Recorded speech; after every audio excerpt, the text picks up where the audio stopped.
আজকে আমি আপনাদেরকে বলবো অভাব কাকে বলে। অভাব নিয়ে কিছু কথা বলবো। কথাগুলো মনোযোগ দিয়ে শুনবেন। ভালো লাগলে চ্যানেলটাকে সাবস্ক্রাইব করবেন। অর্থনীতি ক্লাসের বই। একজন স্যার রুমে ঢুকে সামনে বসা ছেলেটিকে প্রশ্ন করলেন, বলো তো অভাব কাকে বলে? অর্থনীতি ব্যবসাগত বা অভাগত কোনো দ্রব্য পাওয়ার হাহাকাকে অভাব বলে। ছেলেটি উত্তর দিল, এটা তো অর্থনীতি ভাষা। সাধারণভাবে অভাব কাকে বলে, অথবা অভাব বলতে তুমি কি বুঝো? ছেলেটি মাথা নিচু করে বেঞ্চের দিকে তাকিয়ে আছে। কি বলবে ভাবছে।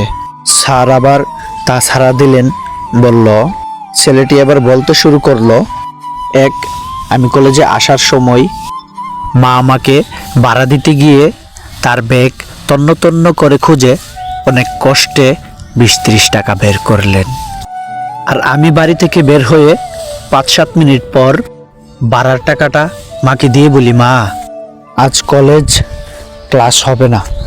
মা তখন বললেন, আগে খবর নিবি না ক্লাস হবে কি না? মায়ের সাথে এই লুকোচুরি হচ্ছে অভাব। 2, বাবা যখন রাত করে বাড়ি ফিরে আসে, মা তখন বাবাকে জিজ্ঞাসা করলেন, এত রাত হলো কেন বাড়ি ফিরতে? বাবা বললেন, ওভারটাইম ছিল। প্রাইভেট টিচারের টাকা বাবার কাছ থেকে চাইতে যখন সংশয় কুচবুত করে, সেটাই অভাব।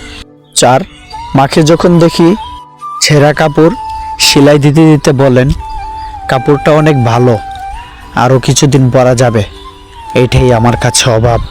5, মাস শেষে টিউশনির পুরো টাকাটা মায়ের হাতে দিয়ে বলি, মা এটা তুমি সংসারে খরচ করো। মা তখন একটা স্বস্তি হাসি হাসেন। এই স্বস্তির হাসি হচ্ছেন অভাব। 6, বন্ধুদের দামি আইফোনের ভিড়ে নিজের নর্মাল ফোনটা। 7, অভাবী হওয়ায় কাছের মানুষগুলো যখন আস্তে আস্তে দূরে সরে যায়, এই দূরে সরে পড়াটাই আমার কাছে অভাব। পুরো ক্লাসের সবাই দাঁড়িয়ে গেল। অনেকের চোখে জল।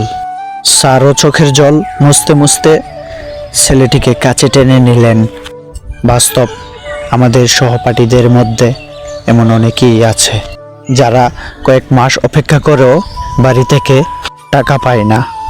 সব সুখ কষ্ট আড়াল করে হাসি মুখে দিনের পর দিন পার করে দেয়, খেয়ে না খেয়ে।